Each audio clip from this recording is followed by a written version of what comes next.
Brigadier Farooq Hamid साहब, break पे जाने से पहले आप कह रहे थे कि हमें इकट्ठा होना चाहिए, दुश्मन को एक मैसेज देना चाहिए। सर, ये जो राजनाथ साहब हैं वो तो क्लियर कट बात करें भारतीय वज़ीर दिफा कि नरेंद्र मोदी की यही प्लानिंग है, यही उनकी हिकमत अमली है, और कोई भी दहशतगर्दी करेगा पाकिस्तान में तो वो उसको कत्ल करवाएंगे, कत्ल कराने की कोशिश करेंगे।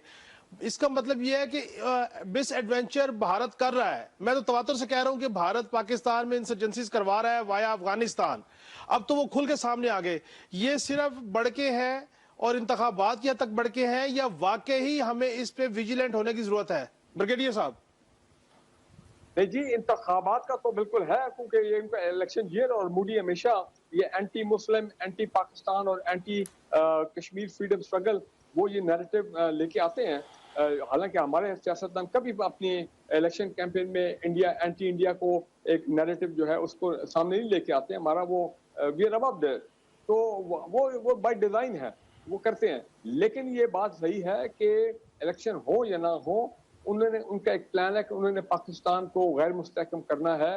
ये राजनाथ साहब ने मेरा ख्याल है पहले भी 2-3 दफा कहा था कि ये आज़ाद कश्मीर की तरफ भी ये जाएंगे, और गिलगित बल्तिस्तान की तरफ इस तरह की बड़ी लूज और कंडेमेबल स्टेटमेंट ये पहले दे चुके हैं। और शायद आपको याद हो कि अजीत डोवल साहब, इनके जो आज भी जो इंटेलिजेंस चीफ है, कितने सालों से मोदी के राइट हैंड आदमी है, उन्होंने क्या कहा था, एक वो वीडियो बड़ी अभी भी शायद नेट पे अवेलेबल है, कि हम जनाब बलूचिस्तान में वो कर देंगे, हम पैसा लगाएंगे, आप देखिए हम बलूचिस्तान में क्या करते हैं। और वो आपको करके दिखा रहे हैं कि वाया अपना अफगानिस्तान केपी के अंदर भी और बलूचिस्तान में सारा ये काम कर रहे हैं। So my point is this कि ये आप अगर आप समझते हैं कि वो ये चीजें छोड़ देंगे, उनकी हॉस्टिलिटीज कम हो जाएंगी या खत्म हो जाएंगे, सवाल ही पैदा नहीं होता।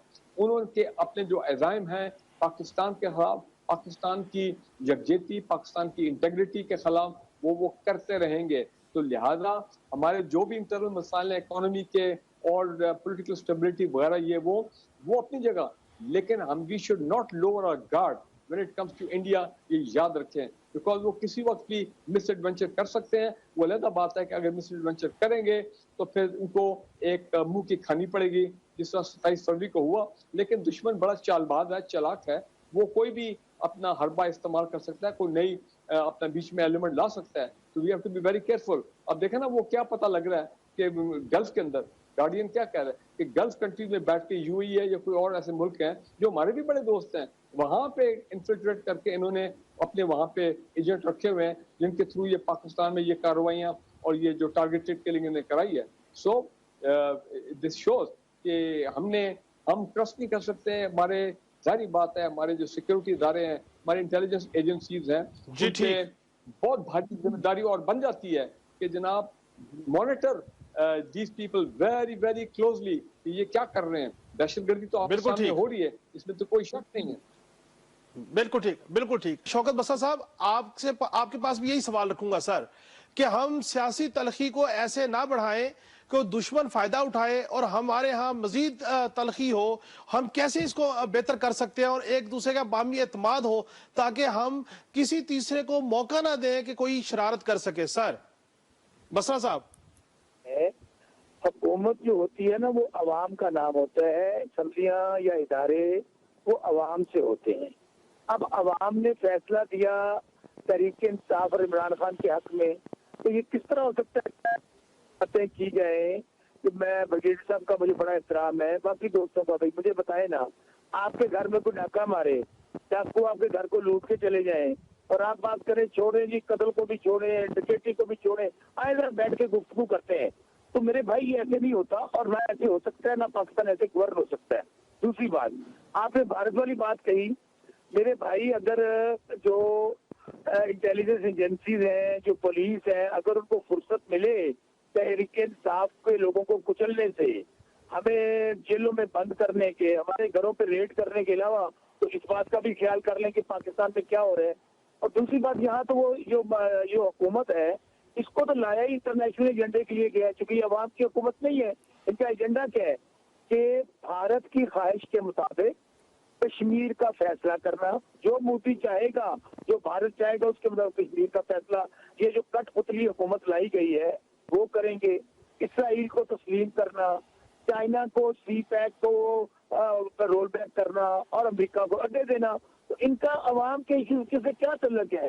مجھے بتائیں نا، عوام کے نمائندے تو تب کہلائیں اگر ان کو عوام نے منتخب کیا ہو۔ عوام تو ان کو دیکھنا چاہتے ہیں جیلوں کے اندر کہ جتنا بڑا کوئی مجرم ہے، جتنا بڑا کوئی ملزم ہے، اتنے بڑے عہدے پہ بیٹھا ہوا ہے۔ تو یہ ہمیں باتیں کرنے کو بڑی اچھی لگتی ہے۔ وہ جی صدر ہے، وہ بھائی صدر کس طرح بنتا ہے؟ صدر عوام کے ووٹوں سے بنتا ہے نا۔ یا تو یہ نظام ختم کر دیں، کیا ضرورت ہے پارلیمانی نظام کی، جمہوری نظام کی؟ آپ لے آئے، آپ نے کیئر ٹیکر سیٹ اپ لگایا ہوا تھا، آپ نے 16 بھی پی ٹی ایم کا چوروں کو لوٹتا رہا، اس کے بعد آپ کیئر ٹیکر سیٹ اپ سے آئین اس وقت بھی ٹوٹ گیا تھا، اب بھی کوئی آئین نہیں ہے، تو اس کی کیا ضرورت ہے جھونک کی؟ یہ جمہوریت ہے؟ مجھے بتائیں نا کون ہے یہ الیکٹڈ گورنمنٹ ہے؟ اور یہ سارے کے سارے خود کہتے ہیں کہ ہم تو حکومت بنانا نہیں چاہتے تھے، ہمیں تو لایا گیا ہے، ہم تو ہارے ہوئے تھے، ہمیں جتوایا گیا ہے۔ تو میرے بھائی ایسے نظام نہیں چل سکتا۔ آج سال ہو گئے فارم 47 میں چلے تھے ہم لوگ، آج 47 فارم پہ آ کے رک گئے ہیں۔ یہ پاکستان کی ٹوٹل ہسٹری ہے۔ اگر یہی آپ نے جنگل کا قانون بنانا ہے، ان پہ عمل نہیں کرنا، تو کچھ بہتری نہیں آ سکتی۔ جی ٹھیک، فرح خان صاحبہ آپ کی طرف آؤں گا۔ بھارت کی طرف سے ان کے عزائم سامنے آ گئے، ان کے وزیر دفاع کھل کے کہہ رہے ہیں کہ جو بھی دہشت گردی میں ملوث ہوگا پاکستان میں اس کو ٹارگٹ کلنگ ہٹ کی جائے گی، اور یہاں پہ اگر سیاسی استحکام، افہام و تفہیم نہیں ہوگا تو کوئی تیسرا دشمن شرارت کر کے مزید تلخی بڑھا سکتا ہے۔ کیسے ہم اپنے رویے کو بہتر کر سکتے ہیں؟ یہ حقیقت ہے کہ جب گھر میں آگ لگ جائے یا گھر میں جو رہنے والے ہوں وہ آپس میں دست و گریباں ہو جائیں، لڑنے لگ جائیں، تو باہر کا بندہ ضرور فائدہ اٹھاتا ہے۔ آپ دیکھیں کہ بھارت کب یہ جرت کرتا ہے، بھارت تب یہ جرت کرتا ہے کہ ایک تو ان کے الیکشن سر پہ ہوتے ہیں، اور ہمیشہ کی طرح یہ تب جرت کرتا ہے جب پاکستان میں پولیٹیکل انسٹیبلٹی ہو۔ اس نے پھر دیکھا ہے کہ اب پی ٹی آئی جو آ گئی ہے کہ جو نہ خیبر پختونخوا میں پرفارم کر پا رہی ہے، نہ وہ نیشنل لیول پہ وہاں کوارڈینیٹ کر پا رہی ہے، تو ناؤ اٹس دا ٹائم کہ آپ نے جو ہے نا یہ جڑیاں چھوڑ دینی ہے اور اس قسم کی حرکات کرنی ہے۔ تو خدا را پی ٹی آئی سے میری ریکویسٹ ہے کہ پاکستان کے خاطر دیکھیں، یہاں خیبر پختونخوا میں کبھی پشاور میں، کبھی ورسک روڈ پہ، کبھی سوات شانگلہ میں آپ کے سامنے ہے کہ دھماکے ہو رہے ہیں۔ یہ یہاں پہ جبکہ اس کے برعکس سی ایم پنجاب مریم صاحبہ جو ہیں وہ صدرن پنجاب میں وہاں پہ بھی سیکیورٹی ٹائٹ کروا رہی ہیں، انشور کروا رہی ہیں۔ اور یہ جو بات گورنرز کی چلی تھی کہ دوسرے صوبوں کو الزام نہیں دینا چاہیے، میں وہ بات اپنی کمپلیٹ کرتی چلوں اسی ضمن میں کہ دیکھیں جب آپ اپنا صوبہ ٹھیک کر رہے ہوتے ہیں نا، آپ کا اپنے صوبے پہ تو کنٹرول آ جاتا ہے، لیکن باہر سے دوسرے صوبوں سے جب چیزیں آ رہی ہوتی ہیں، اگین آپ کی جو گورننس ہے، آپ کا جو کنٹرول ہے وہ آؤٹ آف بیلنس ہو جاتا ہے۔ تو بعض اوقات پھر آپ کو کمپلیٹ کنٹرول کے لیے جو ہے پورا چیک اینڈ بیلنس رکھنا پڑتا ہے، بیریئرز رکھنے پڑتے ہیں۔ شوکت بسا صاحب آپ کا بہت شکریہ، فرح خان صاحبہ آپ کا بہت شکریہ، گیان چند صاحب آپ کا بھی شکریہ، اور بریگیڈیئر فاروق حمید صاحب آپ کا بھی شکریہ۔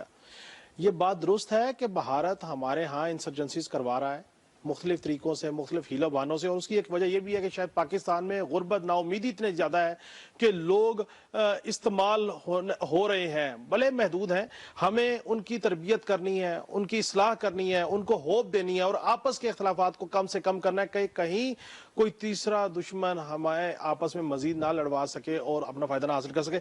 ناظرین، کل پھر ملاقات ہوگی۔ اللہ حافظ۔